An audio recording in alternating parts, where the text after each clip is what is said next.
Mic check. 1 2 1 2 1 2 3 4 5 6 7 8.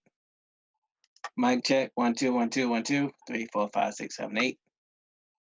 Mic check. 1 2 1 2 1 2 3 4 5 6 7 8. Mic check. 1 2 1 2 1 2 All right. 3 4 5 6 7 8. All right. We coming in loud and clear now. Cool. And peace, peace, everyone that's coming in right now.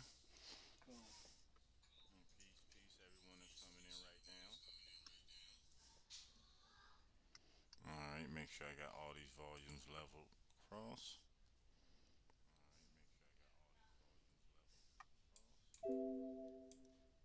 Mic check. Mic check. All right. There we go.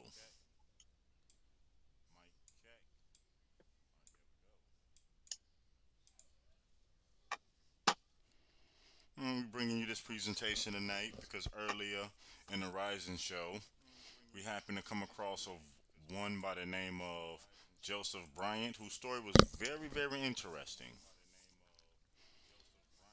So we decided to finish the evening off with a little bit more of his story and what we were reading on.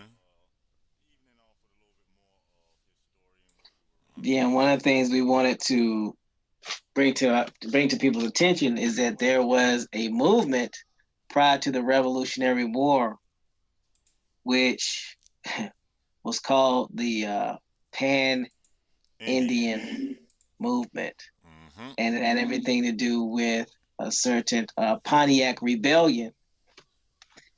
And instead of paraphrasing, I'm going to go find said Pontiac rebellion and read it verbatim according to this Wikipedia site. Again, take everything with a grain of salt. Some of this information has some factual information in it, but you can't trust it 100%. So again, just you know, get Mm-hmm. out of it what you can. Let it lead you to the facts. Let it lead you to the information. Let it put you in a situation to where it's going to help you find your tribe, so that once you speak with your tribe, they can either confirm or debunk the information that's being presented through these other sources, whether they be primary or whether they be third party reference sources, from the Mm-hmm. standpoint of what actually happened in the history of our ancestors. And why am I not able to find it? And I just posted the Joseph Bryant story in the chat, so if anybody wanted it. Yeah, I'm looking for the Pontiac Rebellion and what the Pontiac Rebellion was mainly about, and why it was important to discuss it, and why does it appear to be hidden in this particular wiki page, opposed to being out front, which would have explained a lot of situations to how some of the Indians who were particularly from the Lenape tribe Mm-hmm. did not want to have anything to do with the Europeans whatsoever. So much so that they started this Pontiac Rebellion. Now, Joseph Brant happened to be opposing the Pontiac Rebellion because he was indoctrinated not only with the Europeans, but specific Europeans, the Palatines, which were the Germans at the time, Irish, and of course, the English. So while the Lenape, under the prophet or the chief Neolin, who was opposed to the Europeans and were basically saying that they should go back to Europe and stay on their land and stay with their people, Joseph Brant and the other Indians thought differently. And that's where the Pontiac Rebellion got its start. And here it is. I found it. All right. I knew if I search hard enough and long enough, I could find it. So it reads, and this is for those of you who actually have the link. It's under the 7 Years War in Education, It is the third paragraph from, it's actually the fourth paragraph from the top and the second paragraph from the bottom in between 7 Years War Education and the Marriages and Family. And it reads, the outbreak of Pontiac's rebellion upset his plans, he being Brant. And Brant returned home to avoid hostility toward American Indians, or Native Americans, excuse me. After Pontiac's rebellion, Johnston did not think it safe for Brant to return to King's College. The ideology behind Pontiac's war was of a pan-Indian theology that at its first appeared in 1730s. So this ideology, according to Wikipedia, appeared in 1730s, which I seriously doubt, but I'm sure we can do some more research on that to confirm. Being taught by various prophets, most notably the Lenape prophet, Neolin. Now it's interesting that they're calling these tribal leaders prophets, like from a religious standpoint, just something to pay attention to, which held the Indians and whites were from different peoples created by the master of life, who belonged on different continents and urged the rejection of all aspects of European life. Okay, so they wanted nothing to do with the Europeans nor their way of life. You live your life on your continent, let us live our life on our continent. And then it Mm-hmm. reads, Connie and Kay, the Mohawks had sufficiently good relations with their Palatine German and Scottish neighbors that Neolin's anti-white message never caught on. Pontiac's war caused panic all over the frontier as the news that various Indian tribes had united against the British and were killing all whites, causing terrified white settlers to flee to the nearest British Army forts all over the frontier. Johnson, as the superintendent of Northern Indian Affairs, was heavily involved in diplomatic efforts to keep more Indian tribes from joining Pontiac's war. And Brant often served as his emissary. So Mm-mm.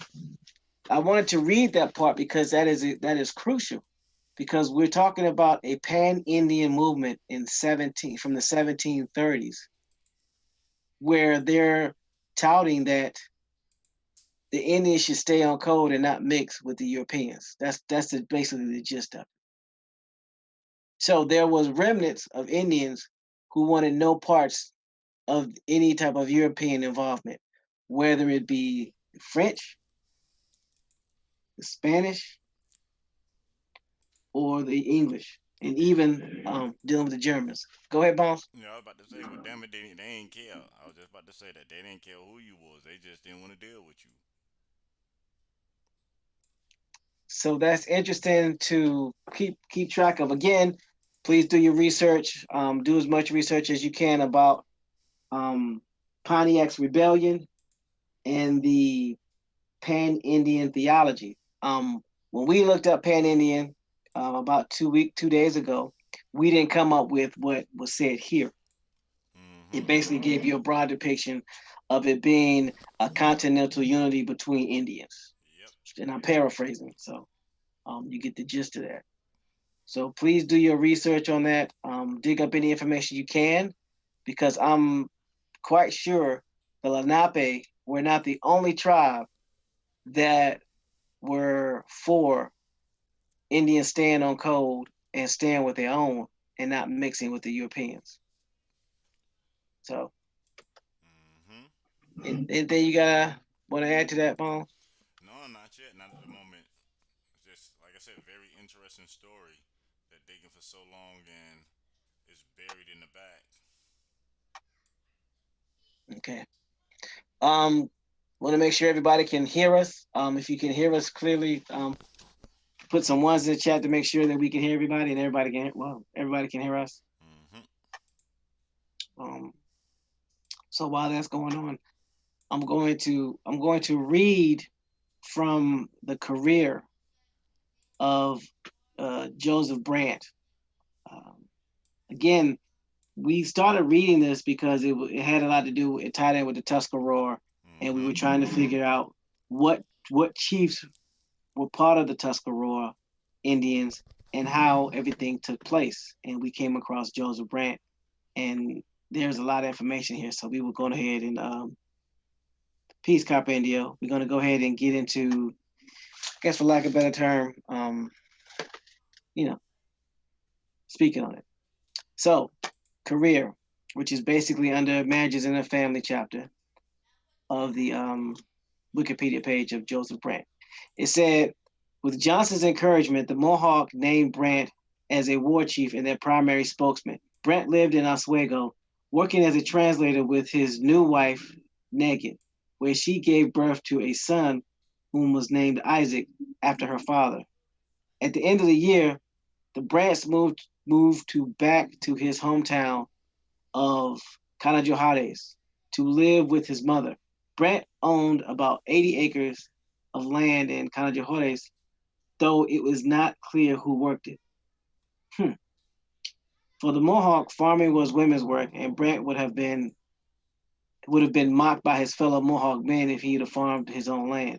It is possible that Brant hired women to work his land, as no surviving record mentions anything about Brant being ridiculed in Canajoharie for farming his land.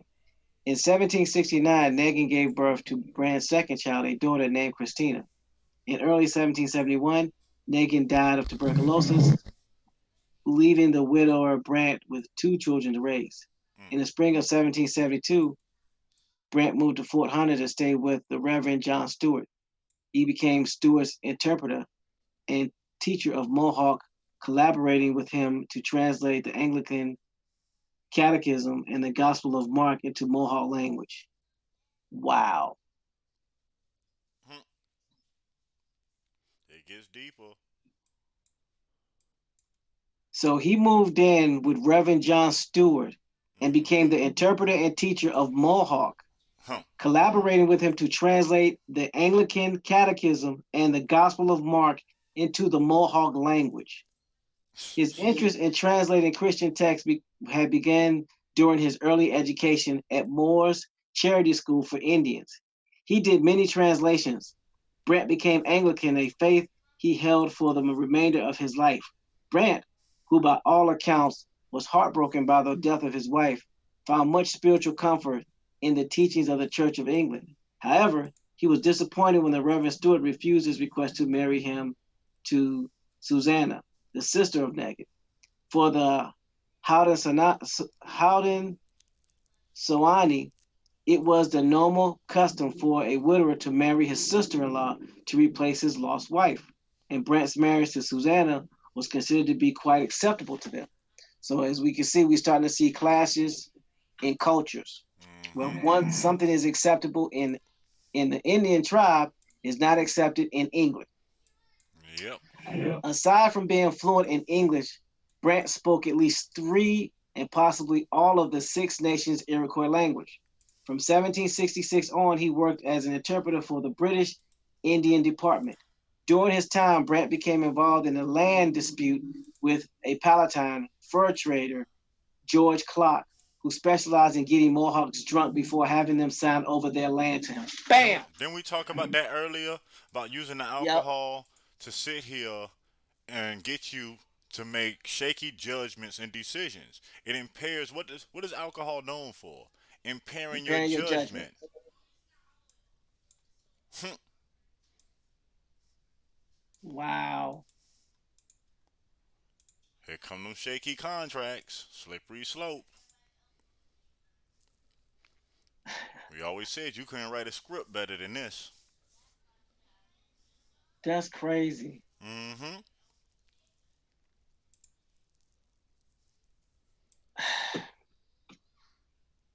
Brant demanded that Clark stop obtaining land via this method and to return the land he already owned. The dispute led Clark to sail to London in an attempt to have King George III support him, but he refused to see the notorious bad character Clark. Upon his return to the New York province, Brant stormed into Clark's house in an attempt to intimidate him into returning the land had signed over to him. The meeting ended with Mohawk warriors sacking Clark's house, while Clark later claimed that Brant had pistol whipped him and left him bleeding unconscious. At a meeting at Johnston Hall with the Haudenosaunee leaders, Johnson attempted to mediate the dispute with Clark and died later the same night. Wow.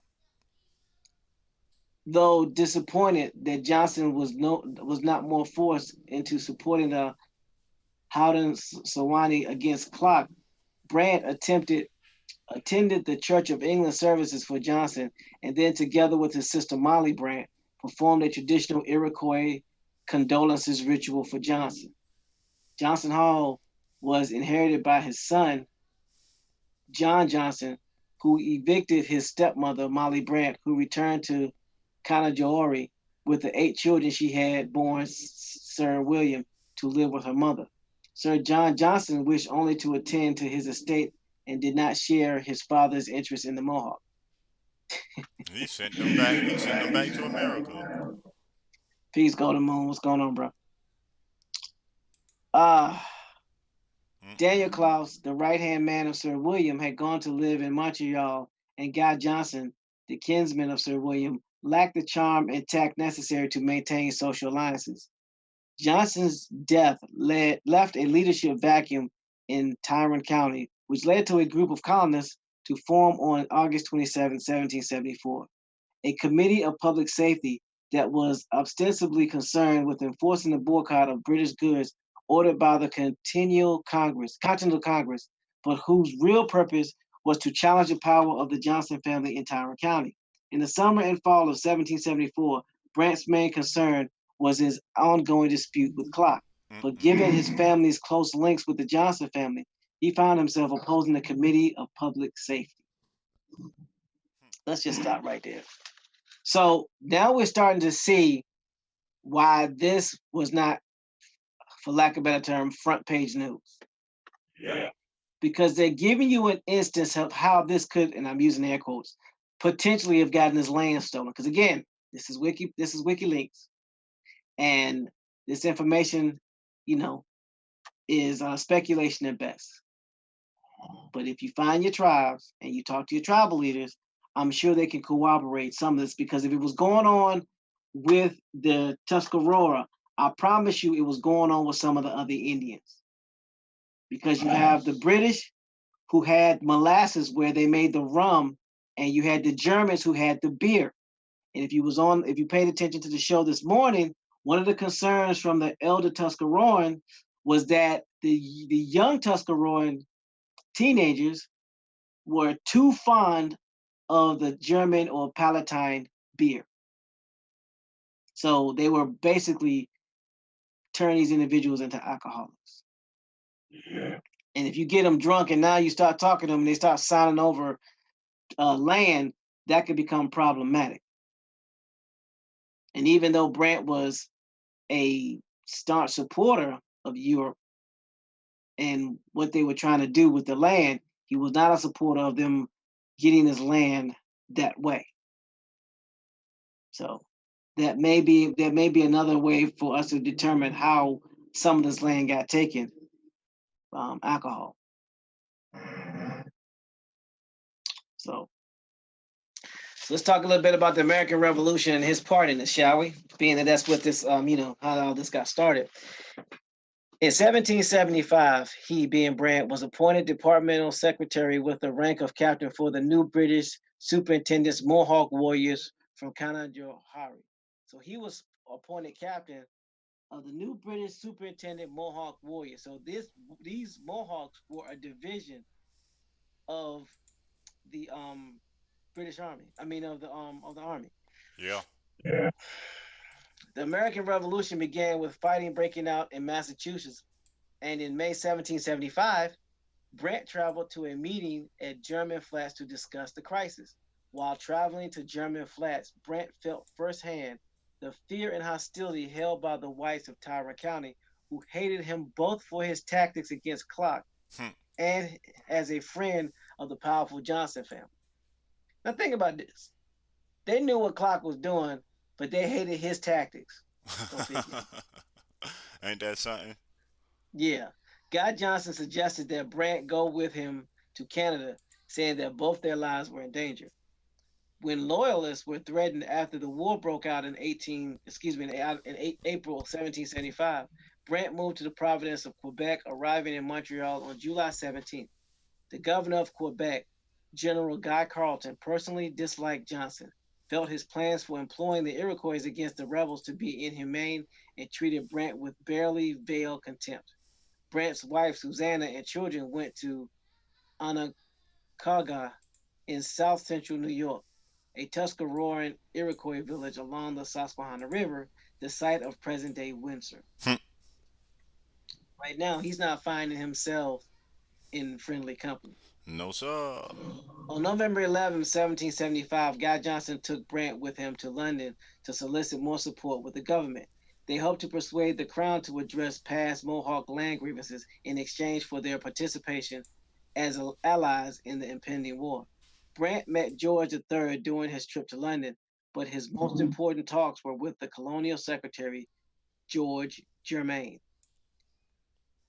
Brant complained that the Iroquois had fought for the British in 7 Years' War, taking heavy losses, yet the British were allowing white settlers like Clark to take away land from them.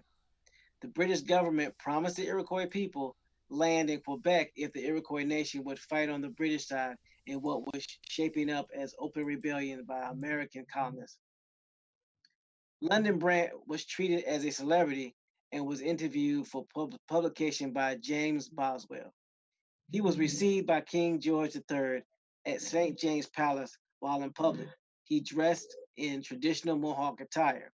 He was accepted, he was accepted as a Mason and received his ritual apron personally from King George. Hmm. Mm-mm-mm-mm-mm. Ain't that something? Just when you thought you heard it all. So what we're finding is that even after they helped with the 7 Years' War,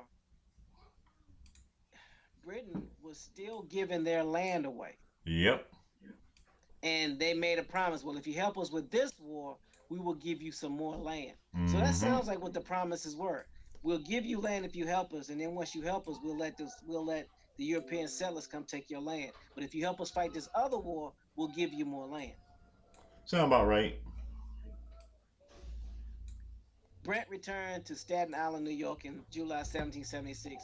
He participated with Howe's forces as they prepared to retake New York. Although the details of his service that summer and fall were not officially recorded, Brant was said to have distinguished himself for bravery. He was thought to be with Clinton, Cornwallis, and Percy in the flanking movement of Jamaica Pass in Battle of Long Island in August of 1776. He became lifelong friends with Lloyd Percy, later Duke of Northumberland. And what was this only lasting friendship with a white man? So it was his only lasting friendship with a white man. On his return voyage to New York City, Brant's ship was attacked by an American privateer, during which he used one of the rifles he received in London to practice his sniping skills. In November, Brant left New York City and traveled northwest from Patriot held territory. Disguised, traveling at night and sleeping during the day, he reached Onondaga, where he rejoined his family. Brant asked the men of Onondaga to fight for the crown, but the warriors favored neutrality, saying they wished to have no part in a war between white men. In reply, Brant stated he had received promises in London that if the Crown won, Iroquois land rights would be respected, while he predicted if the Americans won, then the Iroquois would lose their land, leading him to the conclusion that neutrality was not an option.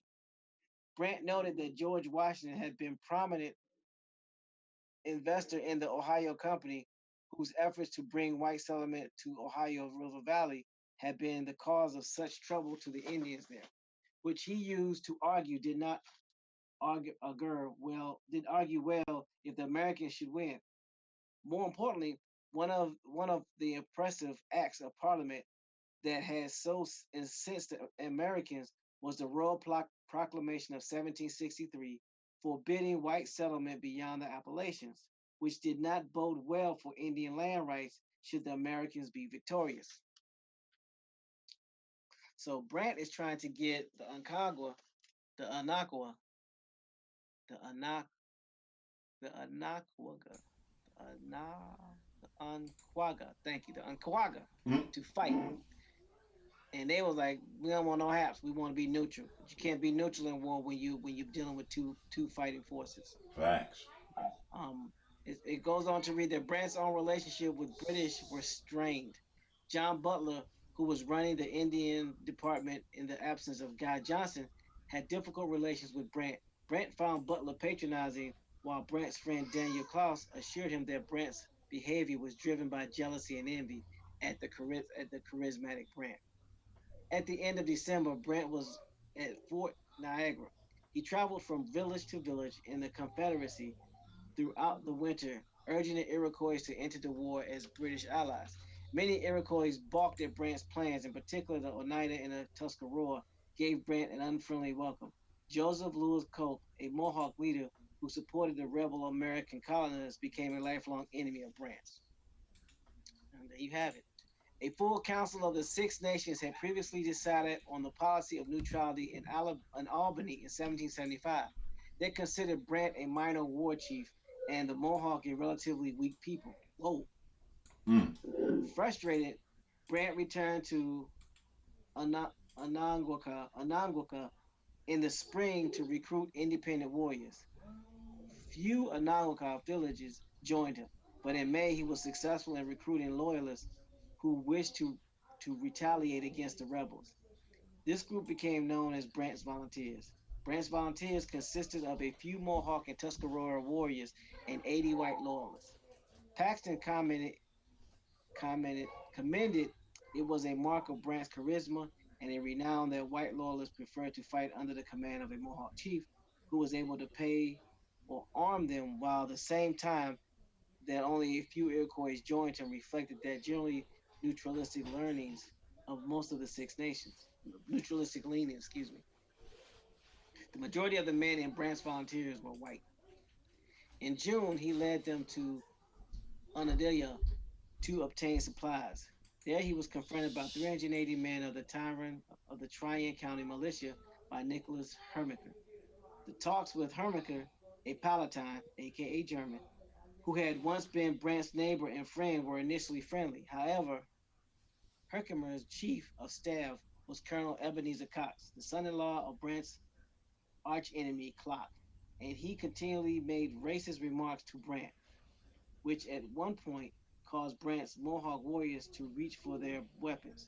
Brant and Herkimer were able to defuse the situation, with Brant asking his warriors to step outside, while Herkimer likewise told Cox to leave the room. Herkimer requested that the Iroquois remain neutral, but Brant responded that the Indians owed their loyalty to the king. Wow. Ain't that something?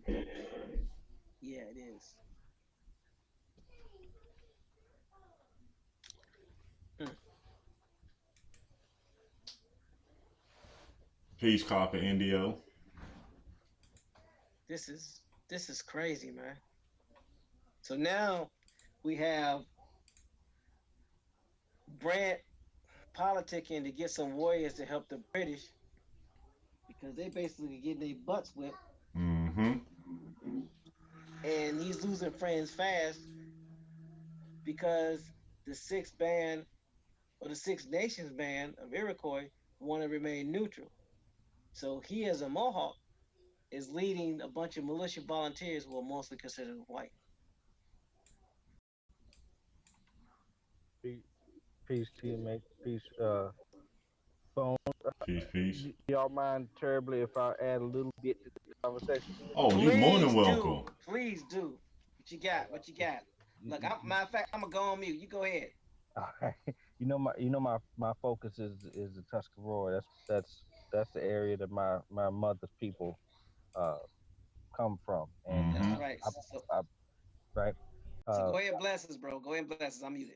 all right now. I posted a link in the chat uh that talks about George Washington's letter to Chief Tom Blunt and a few other people, both Tuscarora and Nottoway, which are, I guess, for lack of a better term, cousins.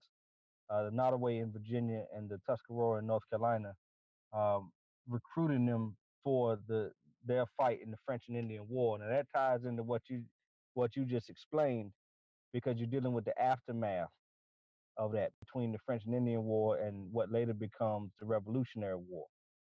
Um, and like you said, a lot of people took sides and started losing friends really fast. And by this point, um, by the time the French and Indian War had started, the Tuscarora had migrated.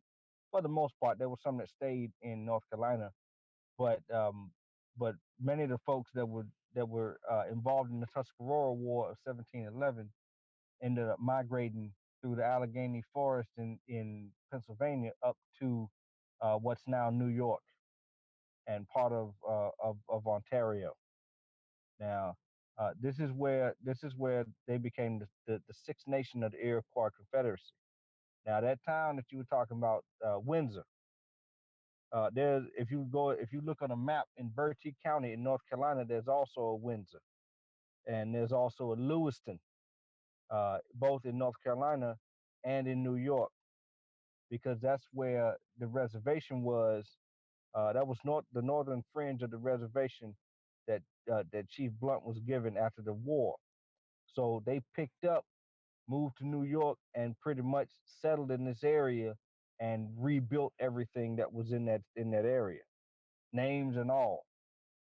And so uh, these people had an interest in staying neutral because they saw firsthand what the colonists were doing, and they knew that there was beginning to be a schism between the colonists that they had to deal with. And you can look on the Wikipedia article right now on the Tuscarora War of 1711 and see that the colonists uh, came in to the Tuscarora villages, raided them, and took women and children as slaves and put them on plantations. Hope Plantation is a plantation site in between Lewiston, the small town of Lewiston, and Windsor, where the courthouse and the municipal center is, where the governor was living.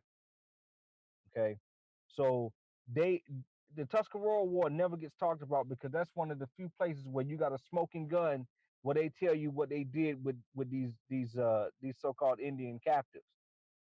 They put them on the plantation for a reason, or they shipped them out to other parts of the America. So that right there is part of why this whole investigation is important, because this is how you get to the smoking gun. This is how you get to the stuff they don't want you to find out.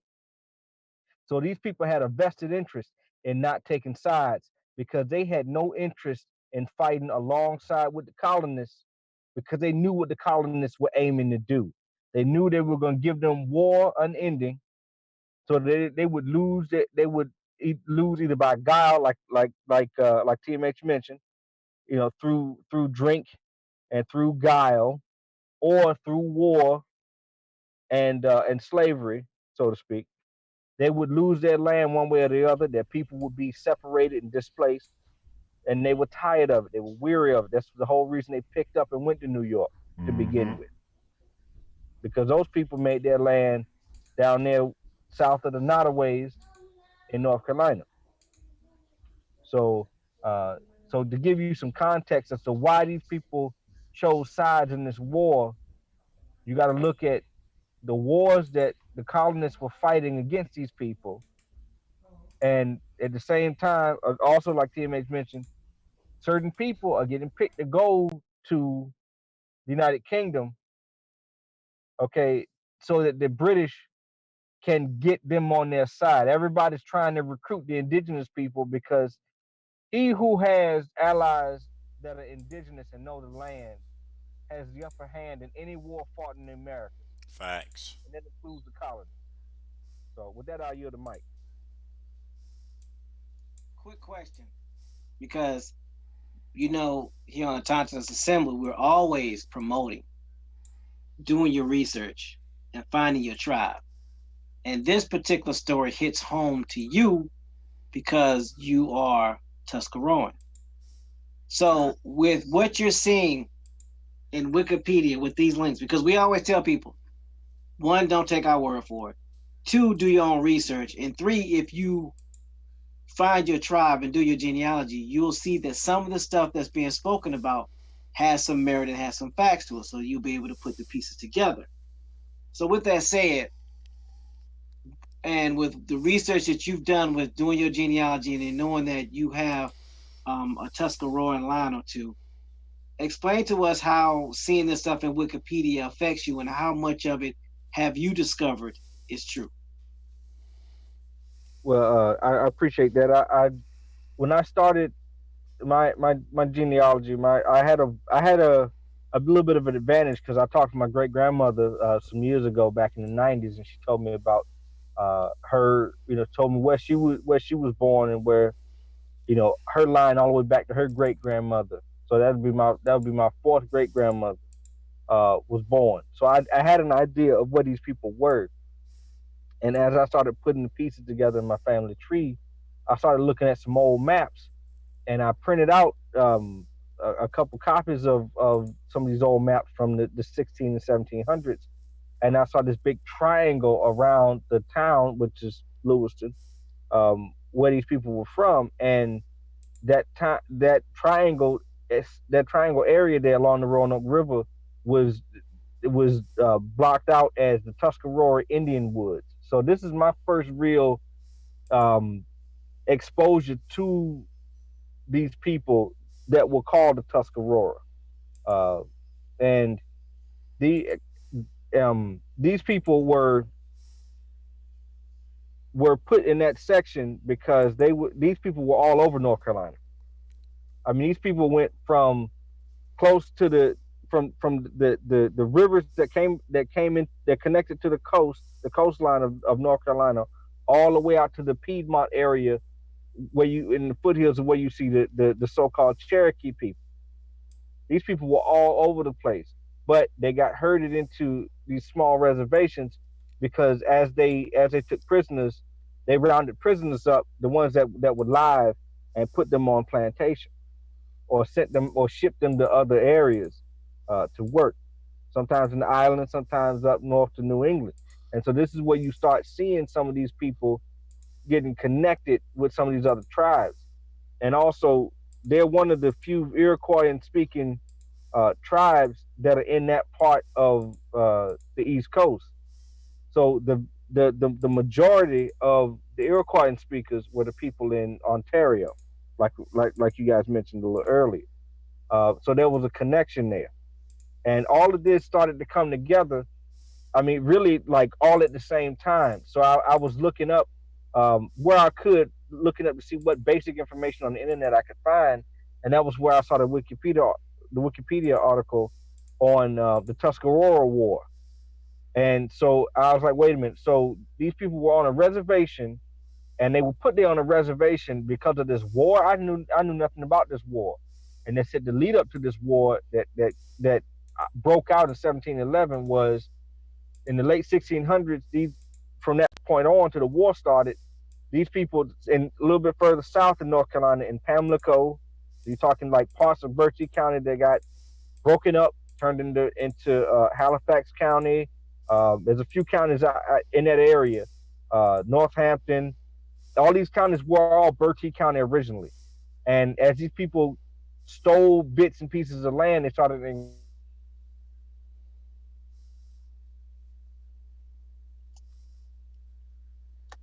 it. It They disappeared. show where the villages were, and uh, they would raid the villages, and like I said earlier, they would take the children especially, and sometimes the women if they could get them, and take them as servants in the colonial houses.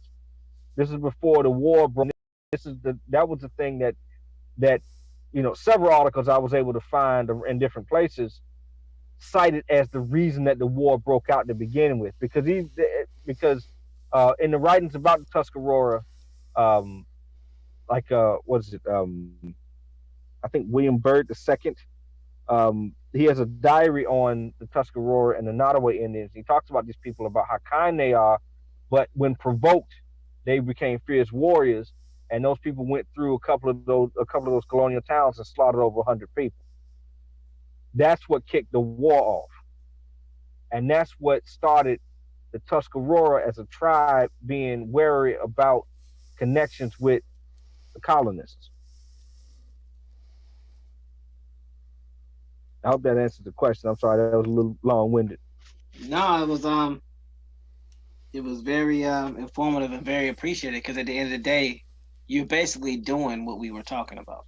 You're doing your genealogy. You Facts. found out the true history, and it's now tying up with what we're finding. Again, some of the stuff might not be all factual, but you can gain some truth from it and at least match it up with the information that you have, the records that you have, and you can now fill in the gaps. So when you come on and talk about Tuscaroras, you're speaking from a standpoint of the research you've done, the fact that there are your people, and you can now fill in the gaps. So no one can tell you that, you know, they can't tell you what the situation is because they haven't done the research and they're not in your line. So I definitely want to thank you for that. And I appreciate it because at the end of the day, all it does is just bolster what we talk about and what we promote.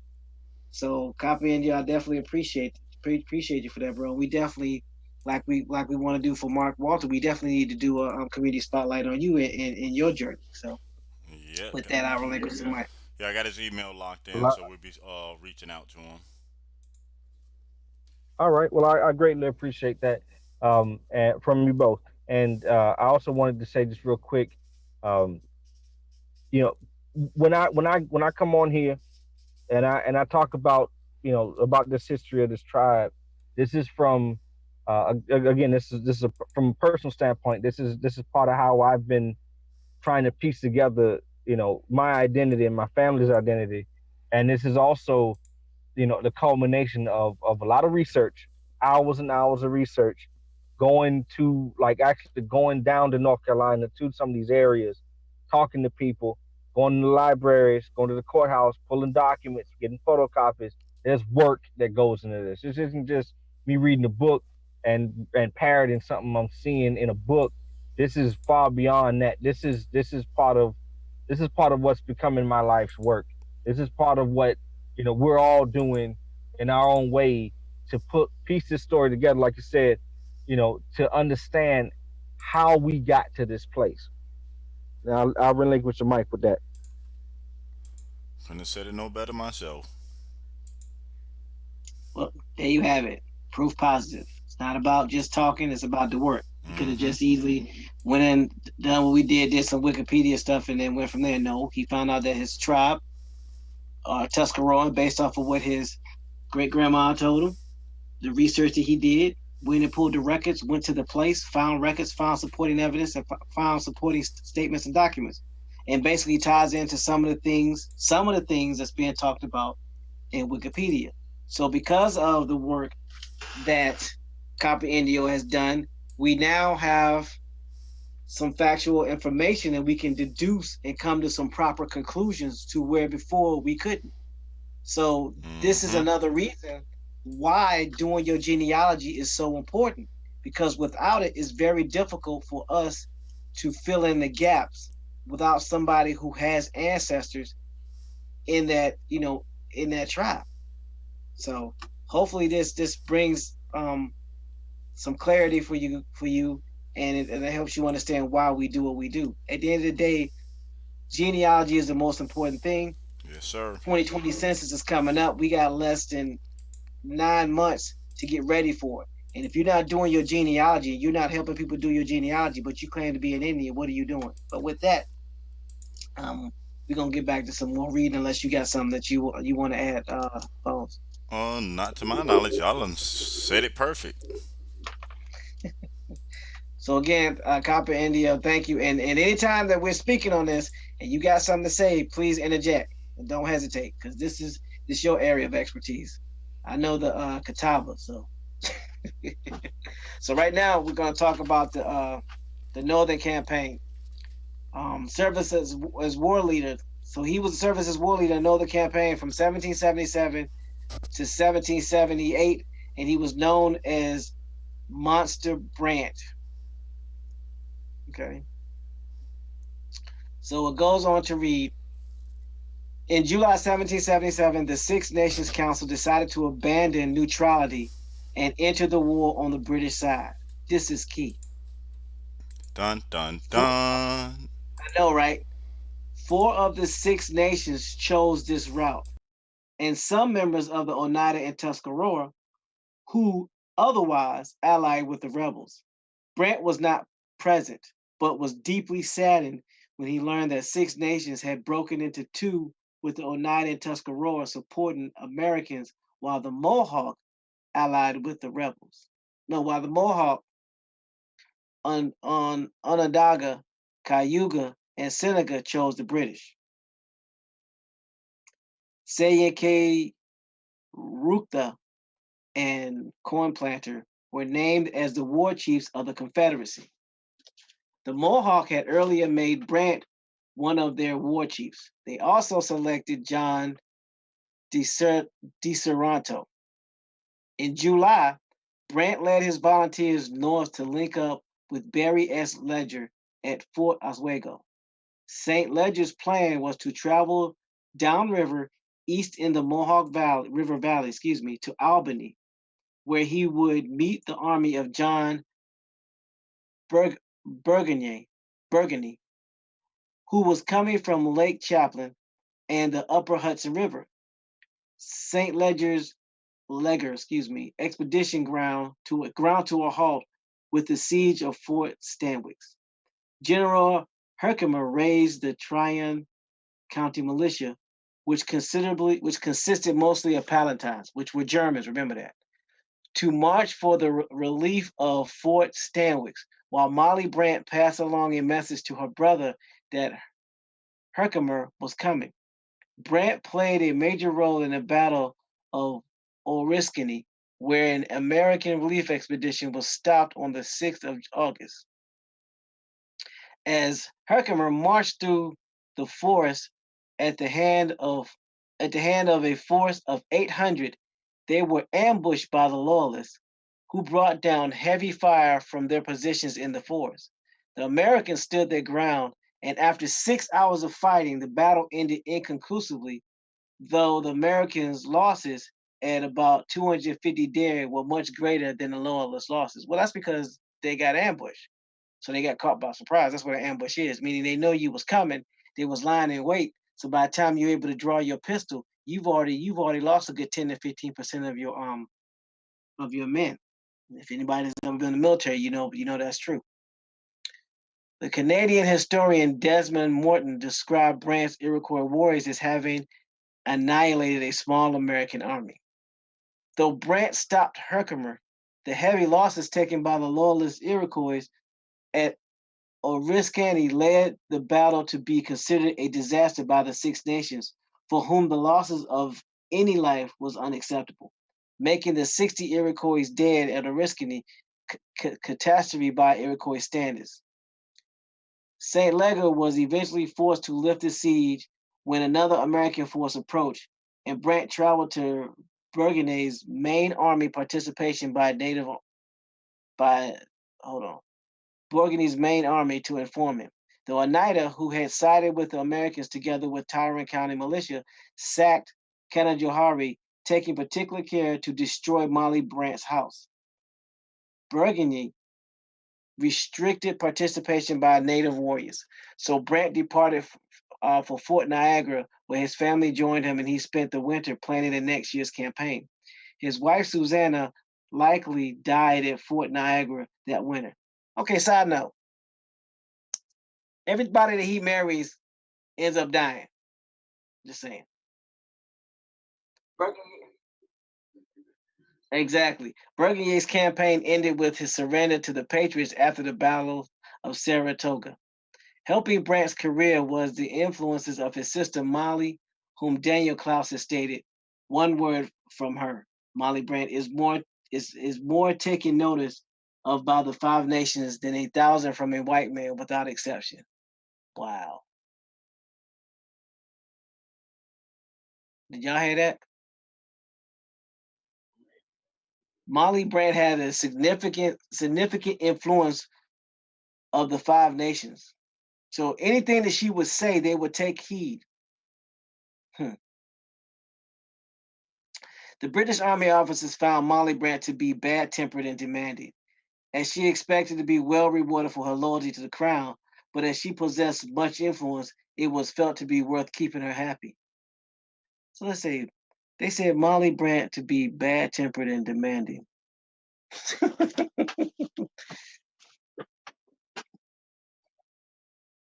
hmm sound like she got some sister in her. In April 1778, Brant returned to Onondaga, Onondaga. He became one of the most active partisan leaders in the frontier war. He and his volunteers raided rebel settlements throughout the Mohawk Valley, stealing their cattle, burning their houses, and killing many. The British historian Michael Johnson called Brant the scourge of the American settlements of New York and Pennsylvania, being one of the most feared loyalist irregular commanders in war. Morton wrote the fighting on the New York frontier was not so much between Americans and the British as a cruel civil war between loyalists and patriot Mohawk and Oneida in a crude frontier tradition. On May 30th, Brant led an attack on Cobleskill. At the Battle of the Cobleskill, Brant ambushed an American force of 50 men, considering a Continental Army, regulars, and New York militiamen, killing 20 Americans and burning down the farms. In September, along with Captain William Caldwell, he led a mixed force of Indians and Loyalists in a raid on German Flats. During the raid on German Flats, Brant burned down almost the entire village, sparing only the church, the fort, and two houses belonging to loyalists. Brant's fame as a guerrilla leader was such that the Americans credited him with being behind any attack by loyalists. Um, Howden, so Howden, so I used to be able to say it. Howden Nosani, even when he was not. In the Battle of Wyoming in July, the Seneca were accused of slaughtering non-combatant civilians. Although Brant was suspected of being involved, he did not participate in that battle, which nonetheless gave him the unflattering epithet of Monster Brant. So it sounds like he's picking up steam and he's gaining a reputation either well deserved or ill deserved. In September 1778, Brant's forces attacked uh, Persifer Carr farm where rebel patriot scouts under Adam Helmer were located. Three of the scouts were killed. Helmer took off running to the northeast through the hills towards Schuyler Lake and then north to Andrewstown near present-day Jordanville, New York, where he warned his sister's family of the impending raid and obtained fresh footwear. He also warned settlers of Columbia and Petrie's Corners, most of whom then fled to safety at Fort Dayton. When Helmer arrived at the fort, severely torn up from his run, he told Colonel Peter Bellinger, the commander of the fort, that he had counted at least 200 of the attackers en route to the valley. And then says, see attack on German Flats. The straight line distance from Carr's farm to Fort Dayton is about 30 miles, and Helmer's winding and hilly route was far from straight. It was said that Helmer then slept for 36 hours straight during his sleep. On September 7, 1788, the farms of the area were destroyed by Brant's raid. The total loss of property in the raid was reported as 63 houses, 59 barns full of grain, 3 grits mills, 235 horses, 229 horn cattle, 279 sheep, 93 oxen. Only 2 men were reported killed in the attack, one by refusing to leave his home when warned. So I'm gonna let that sink in for a second. The reason why I want to let that sink in is we're talking about 1778, right? And they're giving you a total of count of what was burned. So what does that tell you? Hmm. They know how many people was around, who had what, for how long. I don't know what they think they talking about. They kept records of everything Yep. because these were businesses. This is how they kept track of everything and they ran things. So for people that think there were no records kept, or that these were just simple farmhands that didn't keep track of stuff, they remember they learned this from the Indians. Indians Mm-hmm. kept track and kept count of everything. Yes, sir. So stop thinking these tribes were full of illiterate people that didn't know what they were doing. Hmm. I digress. In October 1778, Continental soldiers and local militia attacked Brant's home based in Anagwaga, while his volunteers were away on a raid. The soldiers burned the house, killed the cattle, chopped down the apple trees, spoiled the growing corn crop, and killed some native found in the cornfields. The American commander later described Anagwakas as the finest Indian town I ever seen. On both sides of the river, there was about 40 good houses, square logs, shingles, and stone chimneys, good floors, glass windows. In November 1778, Brant joined his Mohawk forces with those led by Walter Butler in the Cherry Valley Massacre.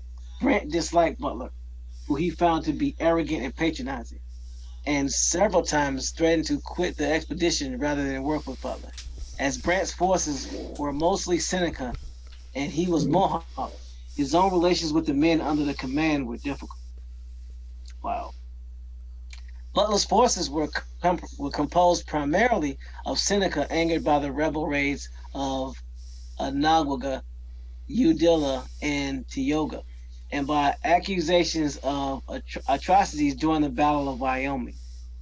The force rampaged through a Cherry Valley, a community in which Brant knew several people.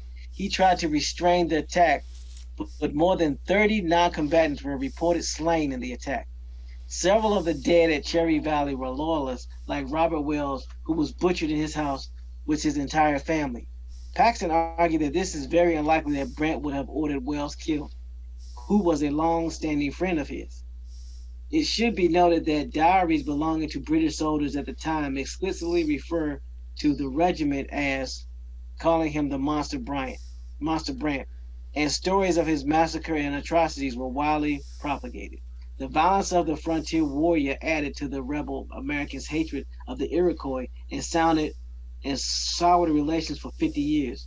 While the colonists called the Indian killings massacres, they considered their own forces' widespread destruction of Indian village and population simply as part of the partisan war.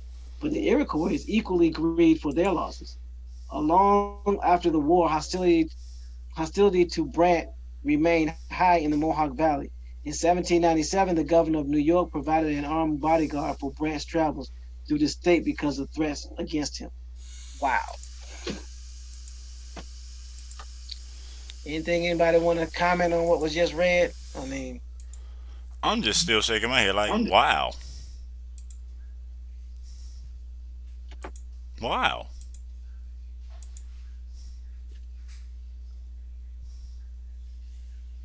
this is a lot.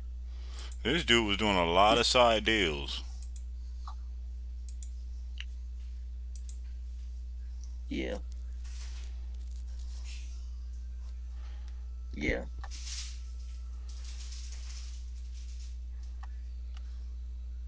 So what was it I was just reading? That was a Northern campaign. All that was just a Northern campaign. Yep.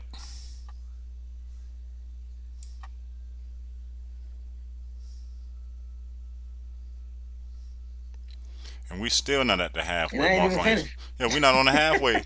We not even halfway. We not even halfway on this dude's story. So yeah, this is gonna be something that we have to continue through the evening because there is a lot here to digest. Mm-hmm. And yeah, so I'm gonna finish this out, and then we're gonna call it a night. Um, so I left off where it says he had bodyguards travel through the state because of threats against him. So these threats came um from the Mohawk, which is you gotta remember he's Mohawk. Mm-hmm. So his own people didn't like him too much. It reads some historians have argued that Brant had been a force for restraint during the campaign in Mohawk Valley. Discovered occasions when he displayed compassion, especially towards women, children, and non combatants. One British officer Colonel Mason Bolton, the commander of Fort Niagara, described in a report to Sir Frederick Hambold Haldeman, described Brant as treating all prisoners he had taken with great humility. Colonel Ichiban Alden said that he would much rather fall in the hands of Brant than either of them, loyalists or Tories. But Alan W. Eckert asserted that Brant pursued and killed Alden as the colonel fled to the Continental Stockade during the Cherry Valley attack. Morton wrote, an American historian, Barbara Graymont, was carefully demolished has carefully demolished most of the legend of savage atrocities contributed by the Rangers and the Iroquois and confirmed Joseph Brant's own reputation as a generally humane and forbearing commander. Morton wrote that the picture of Brant as a mercenary fighting only for a rum and blankets given to him by the British was meant to hide the fact that the Iroquois were fighting for their land, as most white people at the time rarely admitted that the Indians had a real claim to the land. As the war went on and became increasingly unpopular, in Britain, opponents of the war in the United Kingdom used the Monster Brant story as a way of attacking the Prime Minister, Lord North, arguing that the Crown's use of this savage Mohawk war chief was evidence of the immorality of Lord North's policies. As Brant was a Mohawk, not British, it was easier for an anti war politician in Britain to make him a symbol of everything that was wrong with the government of Lord North, which explains why, paradoxically, the Monster Brant story was popular on both sides of the Atlantic. During the winter of 1778 and 1779, Brant's wife Susanna died, leaving him with the responsibility of raising their two children, Isaac and Christina, alone. Brant chose to have children stay in Kaneke, deciding that a frontier fort was no place for children. For Brant, being away from his children as he went on the campaign and war was a source of much emotional hardship. So we're going to stop there for now. But what you can see is that Monster Brant was a political tool, and it was also a way to scare American forces. What's going on, Heavy Feather 45? We're basically talking about Joseph Brant, who was a Mohawk in Tuscarora land, and who was instrumental in basically helping, for lack of better terms, Europeans gain a lot of land from his own people, either intentionally or unintentionally. But and this stems from a conversation we had this morning from the Revolutionary War when we talk about the Tuscarora, who fought on the side of the Americans, the French, and the Spanish. And not to forget that the Spanish were supporting the French and not the Americans. So we decided to talk a little bit more about Joseph Brant because there's a lot of information that can be gathered from this. And we have a good insight on the Tuscaroras because one of our own, Copper Indio, has done his genealogy and found out from his great-grandmother and through his own research that he has a Tuscarora line. So a lot of this information, though not all of it, can be confirmed. So it puts things in its proper perspective and further attributes to why it is imperative that we do our genealogy and tie into the land so we can know who our people are. So hopefully that helps you catch up because I don't know when you got in on the call. Mm-hmm. So what else?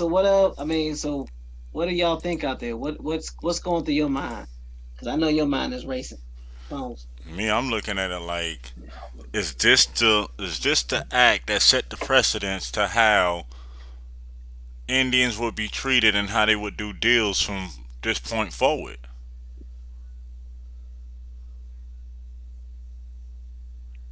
I think one way it could be looked at is this was this exposed us to how it's very possible that some of this land was getting signed away right up under the Indians' nose because they were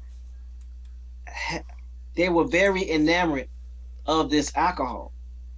You know, they smoked tobacco, but alcohol was not something that they were accustomed to. from our reports, or should I say, the alcohol of beer from the Germans, aka Palatins, and the rum for the British, which they got from the molasses, which was imported from the islands, the Caribbean islands.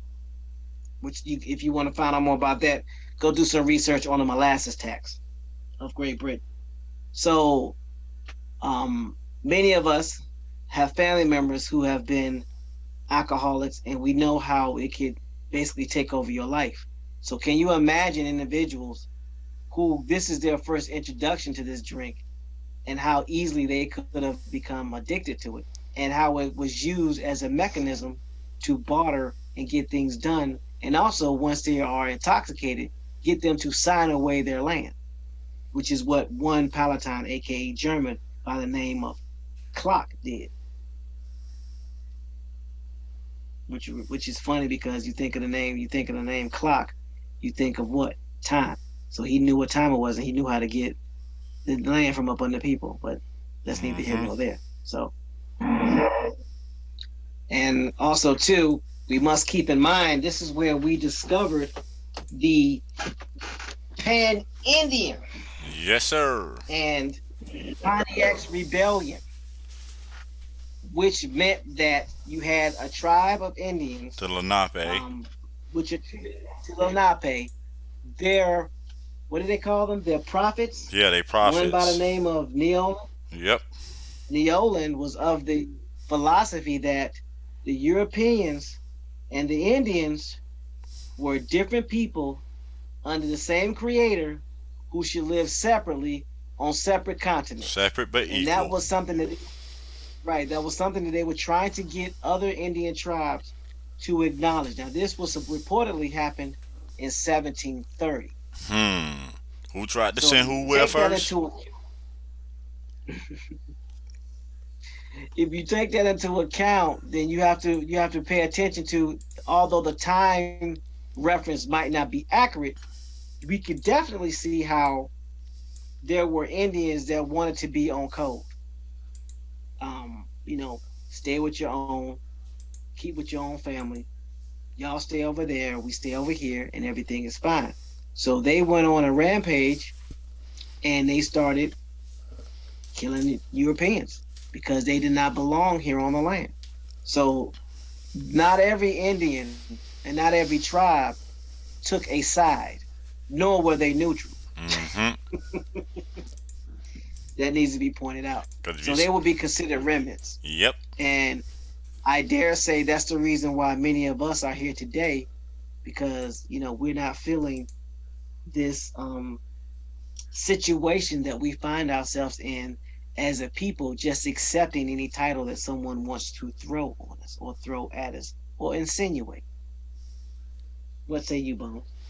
Facts.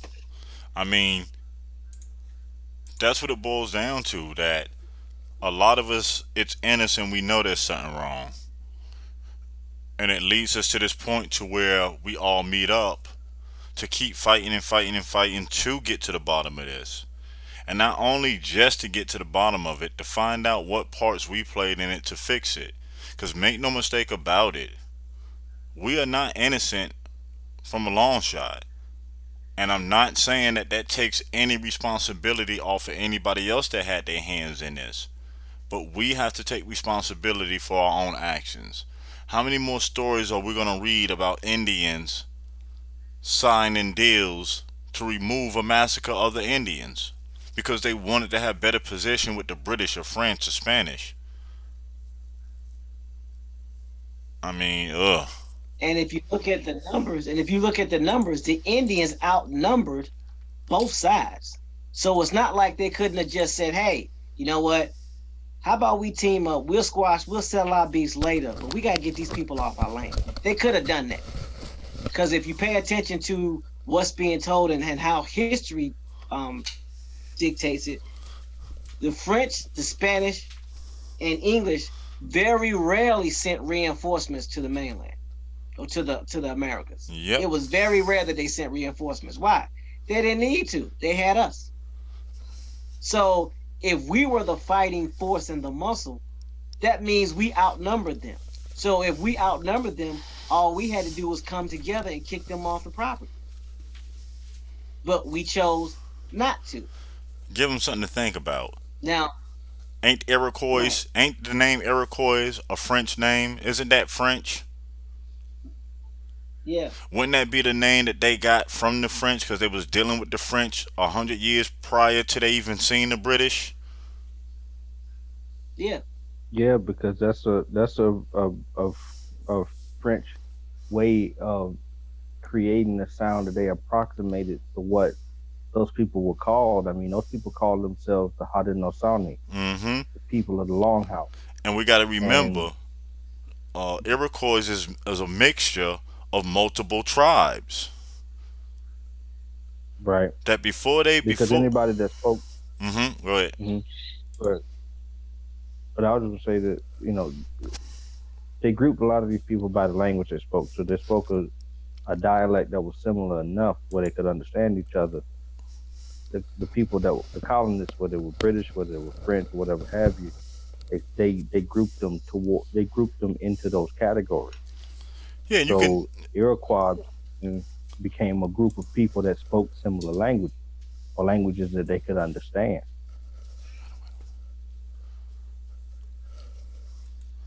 Mm-hmm. But that's how you can tell who was cool with who by the name that they're marked down in history. You can tell what tribes the British were cool right, with by their names. You can tell by the French by their names, by the Spanish by the names, by the names that the colonizers renamed them. Right. Because they didn't take on new names until when? Until these Indians started intermarrying and breeding with colonizers and creating a whole new set, and that whole new set took on a name. Didn't we find, what was that, 2 days ago? A tribe that wasn't even a tribe? yep. They're known as the first The first, natives born the here. first native born Americans. They called them the first native born Americans. That's what they were called, Hmm. and they classified them as a tribe. They were not colonists. They were the first native born Americans. And if you take out born, what do you get? Native Americans. Yep, Right. And if they were under that, then that meant that they had no that the crown had no authority on them because they were of this other land that the crown facts. didn't own. And that was their argument. Yeah, they Right. They took a tribal name. They're listed as a yeah, they were called the tribe. Watauga. Yeah, they were called the Association. Watauga Association, right? So think about this now. Let's. So you call yourself the Watauga Association? Doesn't that sound like a for-profit entity? If you're an association, I'm just saying. Yeah, it sounds like a business. Where would they know to do that? Hmm.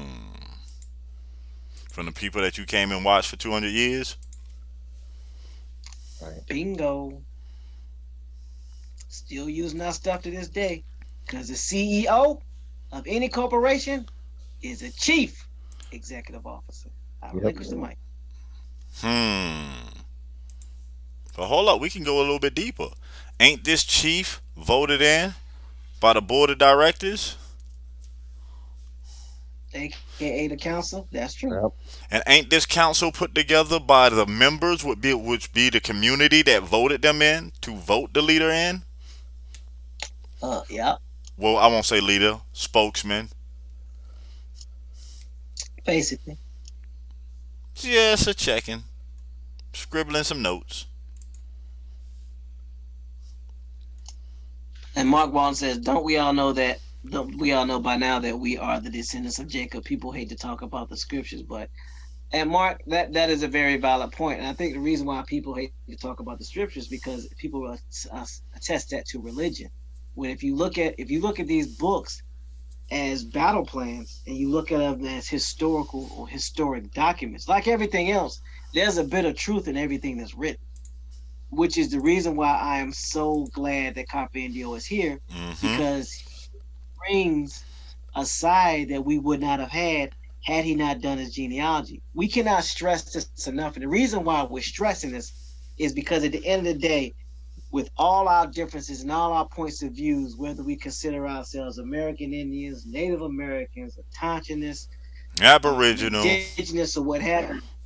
Yeah, whatever you want to call yourself, this is one thing we have to agree on. The 2020 census is less than 9 months away. Bingo. You need to do your genealogy. Let's get the You focus need back where to it need to find be. your tribe. That's where our focus should be. If we're not focusing on genealogy, why not? Get out the That should be way. the burning question. If we're not focusing on genealogy with the 2020 census right around the corner, why not? Why are we being a distraction when people need to find out who their tribes are? Why are we not helping people do their genealogy? Why are we not promoting genealogy?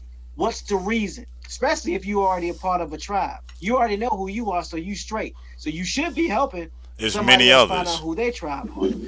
And for all these And if you're people, not trying to help people find out their tribe, go ahead. No, go ahead, boss. and I was saying for all these people that have something negative to keep saying why you shouldn't do the census and this and that, check this out. A lot of us come from neighborhoods that have family that live in neighborhoods that are ran down or underfunded. Why do you think that is? Because the game is being played regardless. The census is how money is allocated to areas and neighborhoods. The census is how a lot of these resources that you need are pushed out to areas. So if you're not filling it out and you're not participating, what do you think happens? That's less resources that the government marks down and has to go to that area because them people are no longer there. Isn't that the same thing that happened to our ancestors? Isn't that the same thing as paper genocide? So now I'm going to say again, who's really doing the paper genocide? Us or them? Who? That's right. And Because the paperwork it's is there for us to fill out. They tell you if you don't fill it out, they're going to fill it out for you.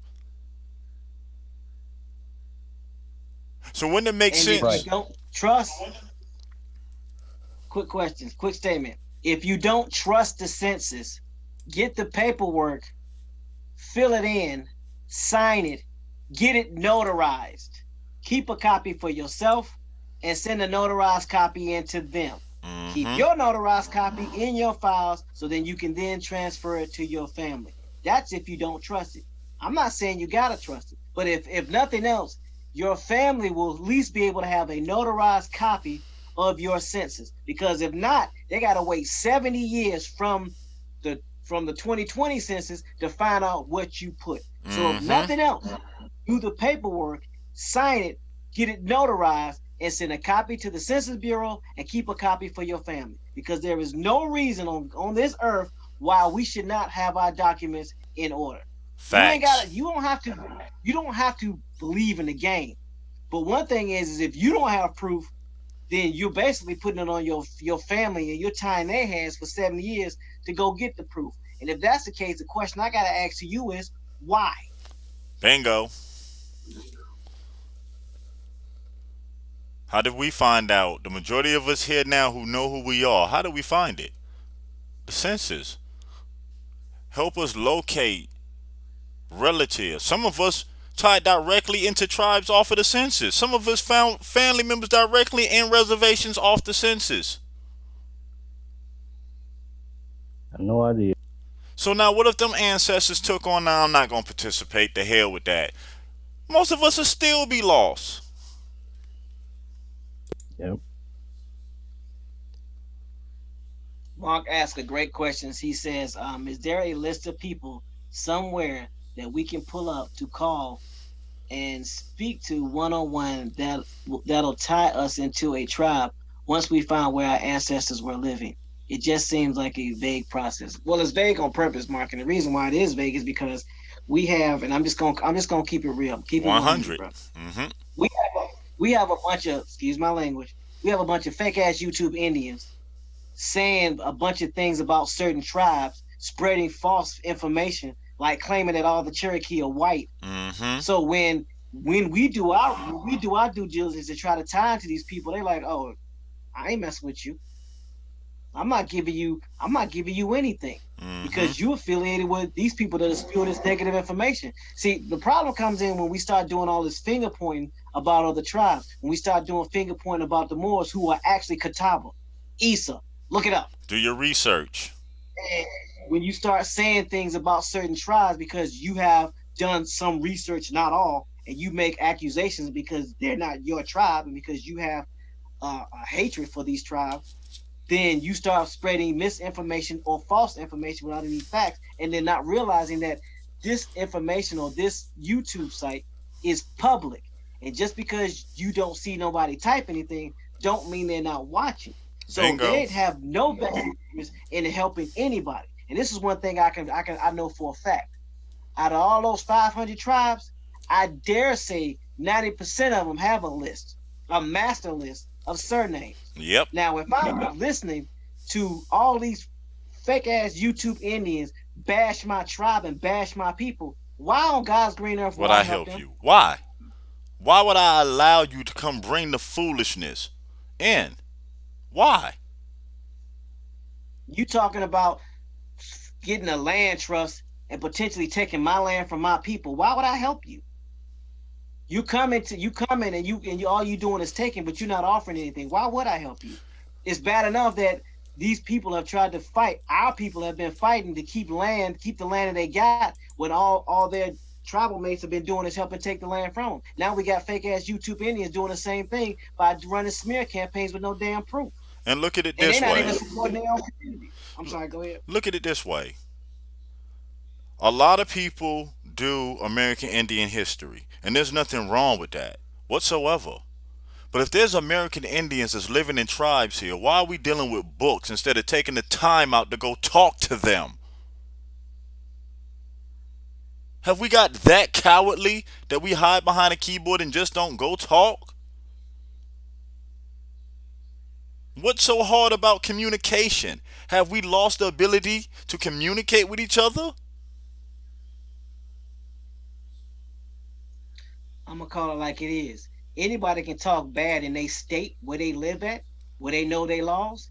Carry your behind to one of these reservations and talk smack and see what it gets you. Cause now you on they land where they sovereign. See And now you can pop smack behind a keyboard and a camera and a BS icon with some fake title that you created, but you won't walk your tail to somebody's land and have a conversation with them because you're scared. See, facts. I can be bold behind the camera, but when it comes to talking to one of these people and having a conversation with them and conversing with them and finding out information from them, nah, I ain't doing it because it's easy for me to build up these these alliances on YouTube and then make this old BS plan to go take some land, which is basically getting commercial real estate, which I already know is stolen, but I'm gonna put it in the trust to protect it and eventually take somebody else's land, which I've been complaining about has been done to my people. But it makes sense for me to do it because it's easy for me to do that than actually go have a conversation with these actual tribes and work with them. So, Mark, to answer your question and to make a long story just a tad bit longer, the reason why is because a lot of people that claiming to be Indians ain't gonna talk to these tribes because they scared. Period. Point blank in discussion. They talk like they big and bad, but they don't even do anything in their own community. So you know good and well they're not leaving somewhere to go talk to a tribe. They don't even talk to people in their own state. They don't even talk to people in their own community. They don't even talk to their neighbors. So at the end of the day, it's up to us to take ownership and go out and talk to these tribes in order to get access to these surnames. Because if we don't, it's not gonna get done. Waiting on these fake YouTube Indians, you be waiting all day, getting the same rhetoric with with with no proof, with no cause, Give me with 2 minutes. nothing Got to but a answer a bunch call. of yeah, with nothing but a bunch of mess and no solution. So forgive me for the rant, but at the end of the day, I'm about work. I'm about what someone tells me to do. I go do it, and then I put it to work. I'm not about selling something on YouTube. I'm not about having a super chat so I can sell to my people. I'm about going out and getting this money from other people for my people, like they did for us. So, Mark, if you need help with your genealogy, we will help you. What we like I said, what we want to do for you in Copper Indio is do a community of community spotlight, so we can let everybody know what you've been doing and spotlight what you're doing, for your genealogy, what you're doing in your community. And what will happen is this will be seen by people, and you might be able to uh, find out further who your people are, and just maybe some individuals that actually have contacts with surnames will reach out to you. So hopefully that helps. But at the end of the day, we gotta be real. We gotta be honest.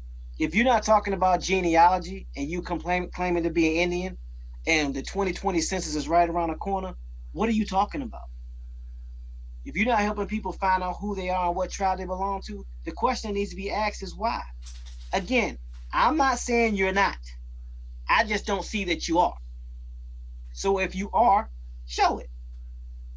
If you're not, and you have no intentions on showing it, but you're talking, you're Indian, you're tribal, you're autonomous, you're whatever title you want to be, then the question I have to ask is why are you not showing what you're doing in your community?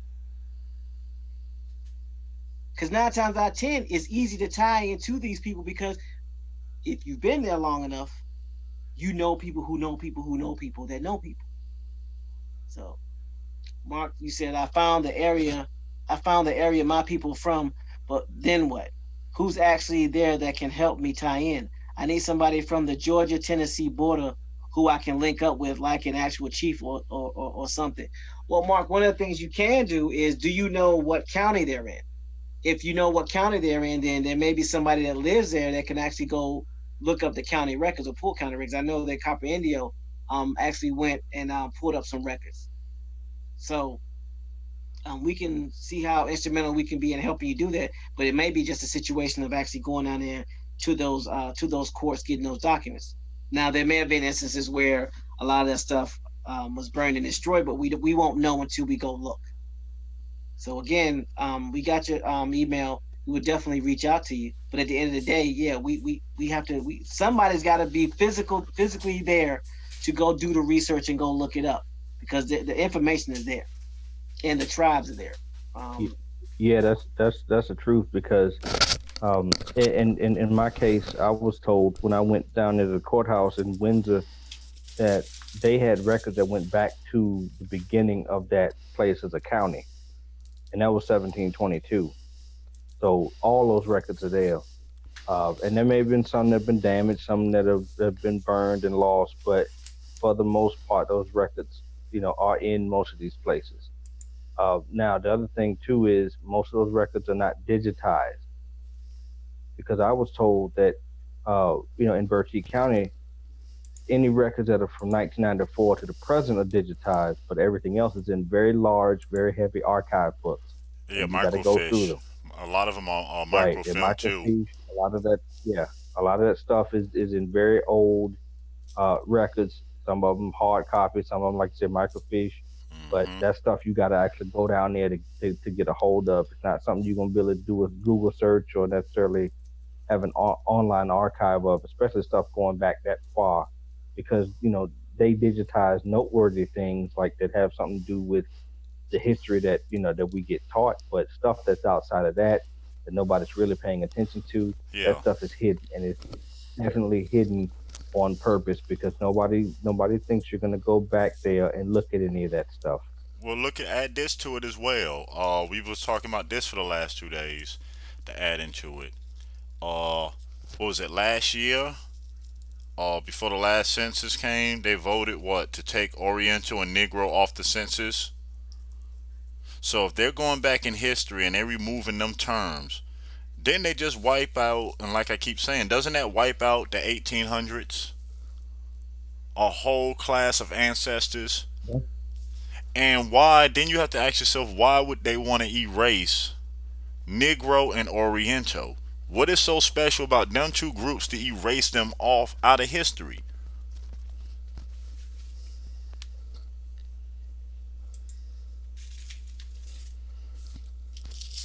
right, because if you're self-identifying and those laws specifically target Negro, and your Negro does no longer exist, does that mean those laws that apply to Negro no longer exist or apply to you? Exactly. The benefits and things that were set aside in trust funds and stuff for you, does that stuff go out the window because now they erase the titles? I mean, it's something to really think about.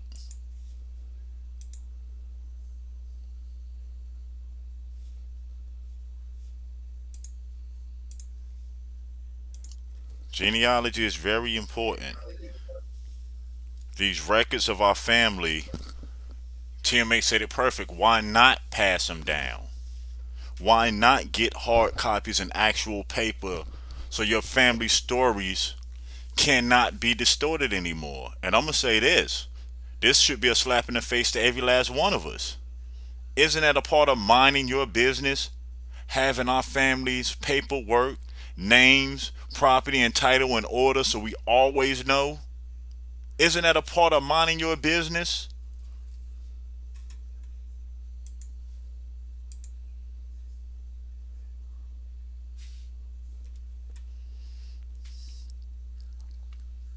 I mean, I think so. Mark, the great thing about it is you've done a lot of work. Mm-hmm. Um, don't be discouraged, bro. 9 months might not be a lot of time, but at least you've started. At least you've done something.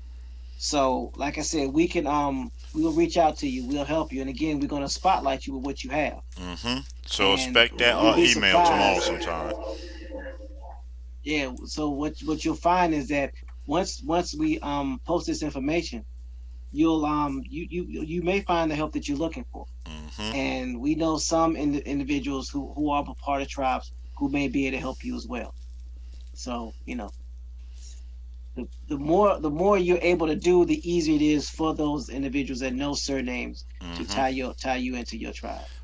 So don't be discouraged. Just keep working, and we'll get you there. And you got to And be willing to on the do. Tonto, Oh, sorry, Team H. no, you good. Like you said, we got to be willing to do the work, Mm-hmm. and we're going to be here to help. Our primary focus, yeah, we give you the history, but our primary focus is genealogy. Period. Point blank. 2020 census is coming up, and we have to get people to know who they are and what tribe they tie into. Because if Mm-hmm. nothing else, at least if you're looking and you're doing your search and you're doing your research, you can at least know that by the time you get to 1865, 1850, 1840, you had no slaves in your family. So you automatically know then that at least you're Indian. Now you got to know what type of Indian you are. So if Mm-hmm. nothing else in the census, if you can get that far back before the census start, you can put American in Yep.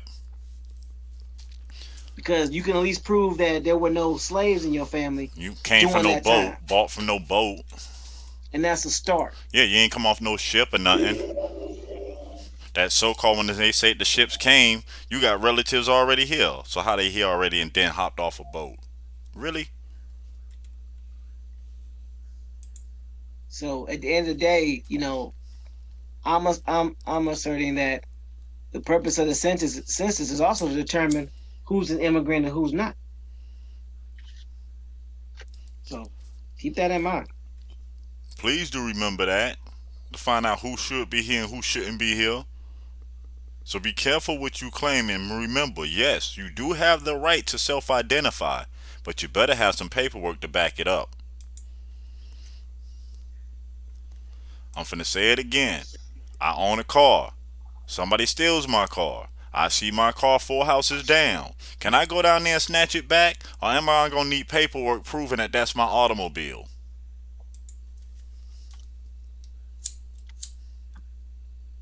You're probably gonna need paperwork, bro.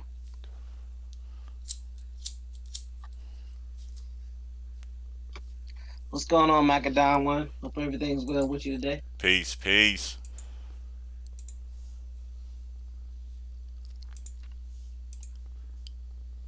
That's why the work is key. And also, there's a lot of people in the community that by you doing some of the genealogy, you can get the help from others. But like we said, you got to be willing to do some of it. You can't be how people just want to give you their family names and want people to do the work for them. No, you have to be willing to do it for yourself. At least start it for yourself, then people don't mind helping. We have to get out of this thing to where we come with our hands out. Coming in a situation that when we deal with each other, we're bringing things to help our situations, not take away. That's why we speak about the ones that's in our community that keep taking from us, that keep taking from the community. We must put a stop to it.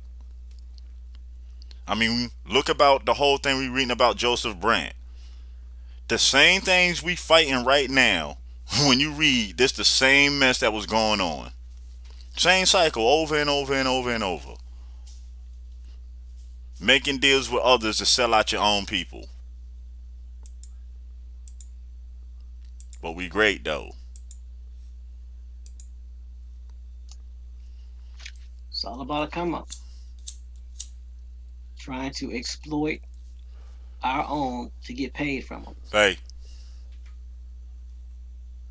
I mean, my mentality, like I've always said, you such a bad Indian. Go get the Europeans' money, then bring it over here. and help If the you that Indian. bad, I don't think you're bad enough to do it. I do it. That's what I'm saying. Do it. 75% of my clients are Europeans, Mm-hmm. so I'm doing it. I'm bad enough to do it. The question is, are you, Mm-hmm.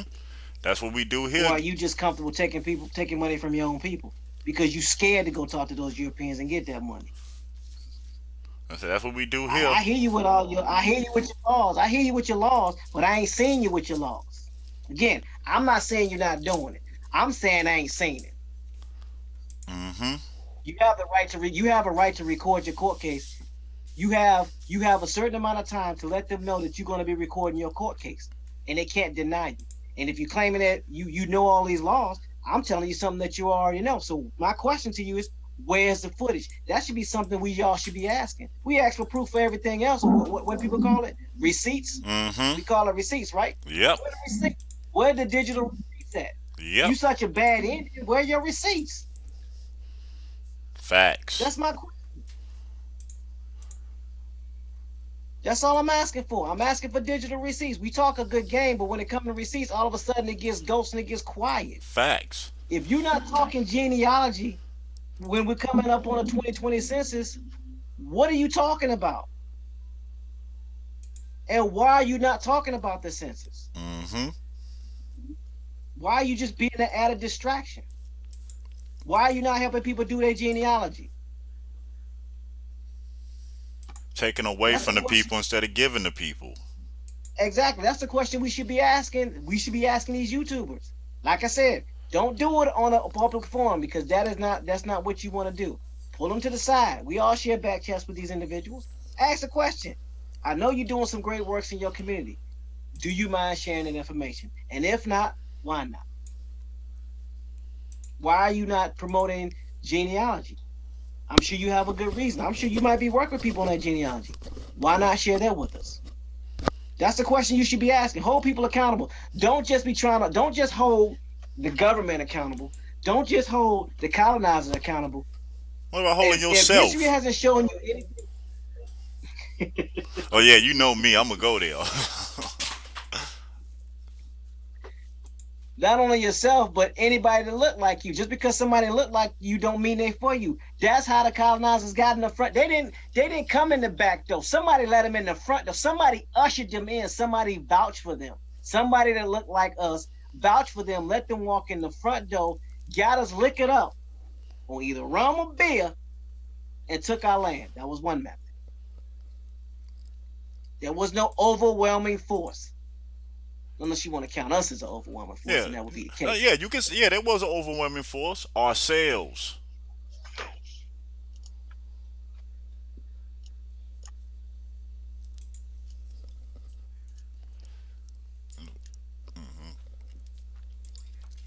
I mean, So at the end of the day, gotta be accountable, man. You gotta call out every spirit. I don't care who you are. yeah. Show and prove. I'm tired of the talk. What you doing? I want to see something. I'm tired of you talking. Mm-hmm. And we not talking personally like 2020 I is coming up personally. quicker. And we don't mean that we personally have to see what you're doing. What we're saying is let's start showing what we do for our communities. Let's change the narrative. I'm finna say this again. 2020 is around the corner. an election year. You trying to tell me that we can't make sure anytime somebody put up a flag, a sign, or anything, the narrative is being put on the table? We're going to sit back and complain, but we ain't going to do nothing to fix it. Somebody's in your house, but all you doing is whining about it. You're No. gonna put up a petition, hoping that they recognize it. Okay. Like we said before, in order to save your people, you must be willing to go into the fire to get them out. Go get them. So if you Gotta go scared, get them. I don't got no problem with that if you scared, because it's not meant for everybody. Just get out the way so those who are here to do real work can do the work. Those who want the real help, those who out there struggling with their genealogy, putting the time in to find out who they are, to save themselves and their relatives, get out of their way. Too many times our own kind are the ones that hold us back. Too many, the ones who look just like us are the ones that's putting the knife in. And the only way we're gonna get out of this is make everybody accountable. Everyone needs to be held accountable. How dare you point fingers at somebody else and you didn't use that thumb to point back and see what you could have did better? If you're not laying down, getting up in the rise and trying to be a better man or a better woman than what you were the day before, what are you doing?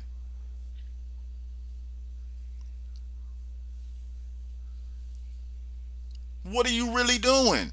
This is not a popularity contest. This is not a race to see who can get the most fans. This isn't about who can get the most on super chats or monetize anything. This is about getting the info out, the real info out, that our people can use and apply to their life now. The American Indians are hurting. We've been hurting. And the only way we're going to stop the pain, we have to stop inflicting it. We must rise up and be like, enough is enough. The days of me hurting my brother or stabbing my brother are over. Or the days of me crossing my sister are over. And until we show the world that we can do this, nobody gonna take us serious. Not even our own children who laugh at us. How can we walk around with our heads high and the majority of our children don't even listen to what we say? Because what are we showing them?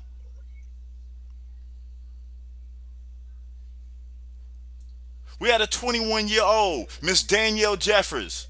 We did a community spotlight. 21. Doing the work. So why are we sitting at home bickering over things that don't matter when our youth need us more than ever? But y'all worried about them new J's, or who got drip, or who got ice. Ice can't feed our people. Them shoes can't do nothing to help them become self-sufficient. But that's what we put our prize on. That's what we allow to motivate us. And got the nerve to talk about the system or talk about a pale face. But you running out there to take them ducats, dollars, whatever you want to call them, to give to the same pale face that's laughing at you because you're the joke. Who's buying all the electronics in America? We are. Who's buying all the fashions? We are. How many production companies we own? How many manufacturing companies of the products we have in our house on a daily basis we own? We're 80% of the sports in this country.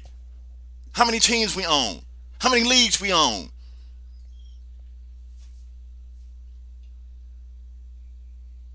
We can fix this when we as a whole decide enough is enough. What's greater than being self sufficient? If one of us hurt, we all should hurt. If one of us starve, we all should starve. If one of us is done wrong, then we all should be in an uproar. Not coming together holding hands, then 3 days later we back to our normal lives. Let's stop being cowards. Let's be the warriors and the men and women that our ancestors were.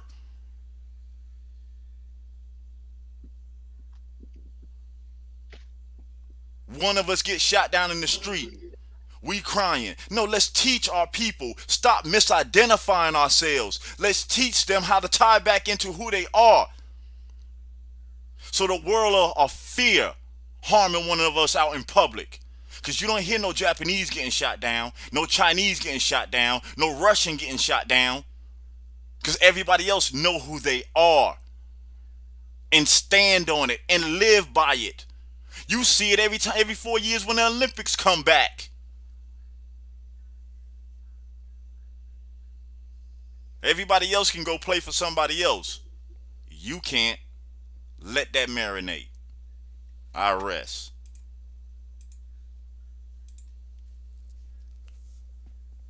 Yeah, there's nothing else to be said after that. Except for do your family tree, do your genealogy, and no, we are not talking about DNA. We're talking about your family tree, finding out who your grandparents are. And here's something to take into consideration. The reason why the majority of the tribes say it's on your mother's side of the family is because that there has been so much intermarrying that the colonizer came in on the mother's side because they weren't from here. You're from here. You can tie in on both sides if you got melanated parents. So it's not about being tied in on your mother or your father's side or just your mother's side because your father has a mother too. Bingo. Let's stop falling for the okie doke. Okay? It's not just about your mother's side. Your father has a mother too. Who had a mother? Who had a mother? Who had a mother? Who had a mother? Your grandfather got a mother who had a mother. His father had a mother that had a mother. Matter of fact, wouldn't none of us be here without a mother? So like TMA said, let's cut the foolishness aside. Get back to being on your grind with finding out who you are. 2020 census will be here and gone, and people still be talking about some stuff that has nothing to do with tying them back to their tribe. They'll still be on this foolishness. The next great hustle. No longer. Not here, not now. The days of being able to take from our people are over with. It's being called out.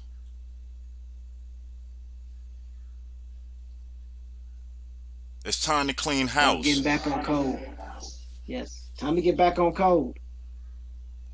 Everybody, Pontiac. why are you talking about kicking somebody out the country? They keep hollering, oh, kick people out the country, send them back. How? If you got people here that's working with them that look like us, they just gonna bring them back in. Then the Lenape said, send them out. Then the Lenape say, kick them out, send them back home. The tribes turned against the Lenape. How many of them still around now? Ain't they still fighting the U.S. government? Yep. The Europeans didn't have to fight the Lenape. There were enough of us fighting Lenape. Because we were talking a big game, but we were scared. Scared to go get our people. I'm calling it how it is. You take money from your own people. You'll take money from your own people, but you won't go get none of that European dollar. You scared of the European. You won't touch their money. They keep their money with their own.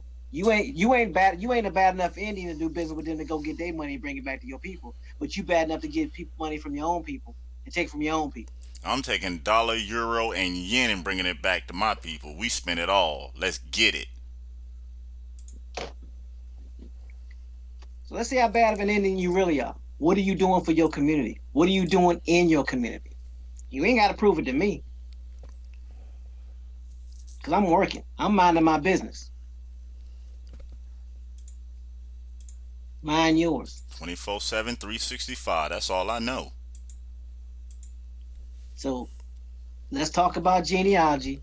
Let's help get everybody's tribe recognized so that when we start talking about these stories, when we've come across these chiefs like Joseph uh, Brant, you can find an individual like Copper Indio who can validate or debunk some of the stuff that we're reading on Wikipedia. Why? Because he's tied into his tribe. If you're not tied into your tribe and you're creating your own tribe, how can you validate any of this information? I'll wait. Hmm. Because it's easy just to start your own tribe, right? Okay. So you think. Stop.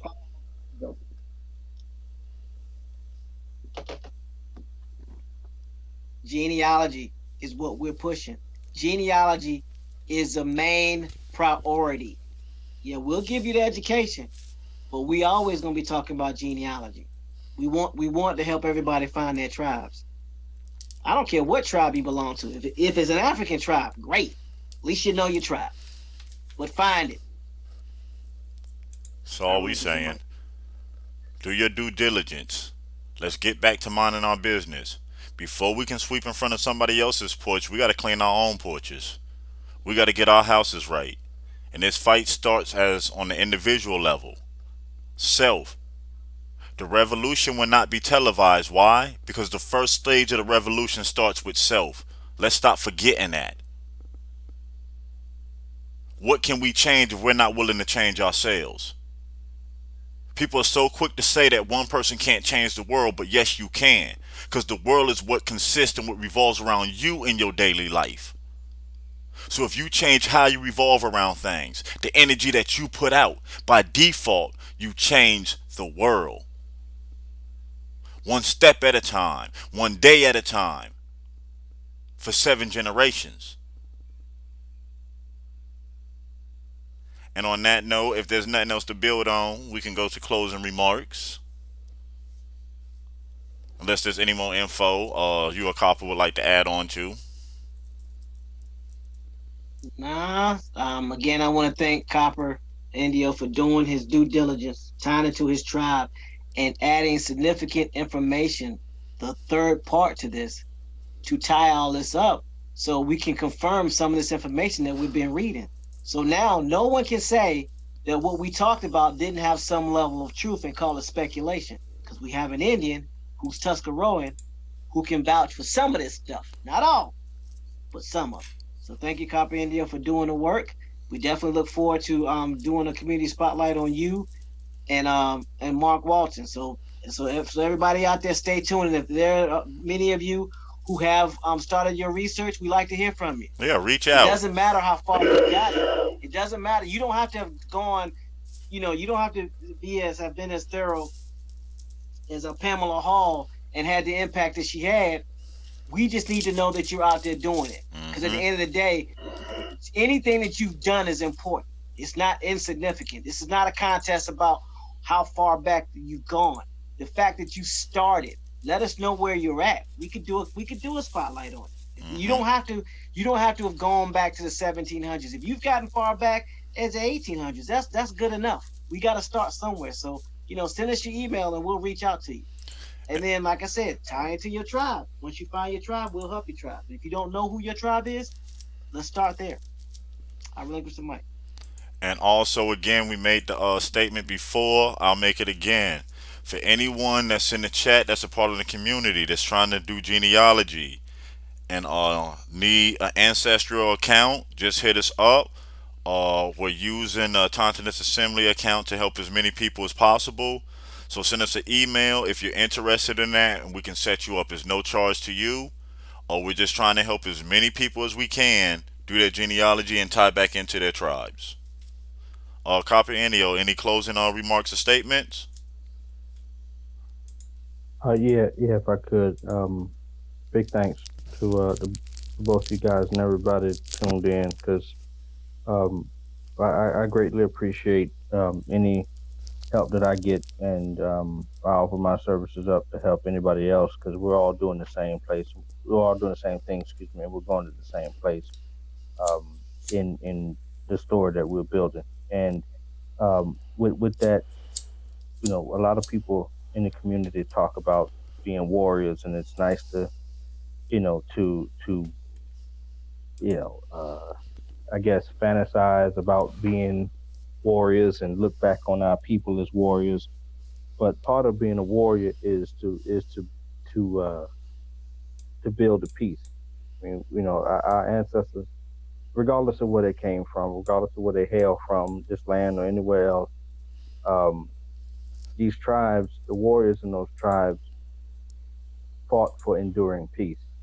And part of how we make peace with our legacy and our ancestors' legacy and our people as a whole is tying back to these people because we have ancestors that many of us have no idea even existed that we have to find and make peace with. What we're talking about here is the travesty and the tragedy of what's happened in our history. And the only way to make that right, the only way to make what's going on in our time right, is to reconnect with this legacy and make peace with it. We talk a lot about war, but we can't win a war unless we are marching towards peace. We have to understand that. Our ancestors understood that because the war that we talked about tonight was about our people that were in that group that were fighting the colonists trying to have peace. That's all they wanted. They only fought because they had to. So if we don't make peace with our ancestors, if we don't reconnect with our grandmothers, the great grandmothers, well, they're still here. Some of us Some not fortunate ancient enough to healing. still have them here. But for those of us that are, it's imperative that we stop bickering and we stop fighting and we start arguing amongst ourselves and reconnect with these people while we still have them. Because when they pass, their knowledge, their wisdom, and their history fades with them. And we need this. We need this in order to get where we're going. And with that, I relinquish the mic.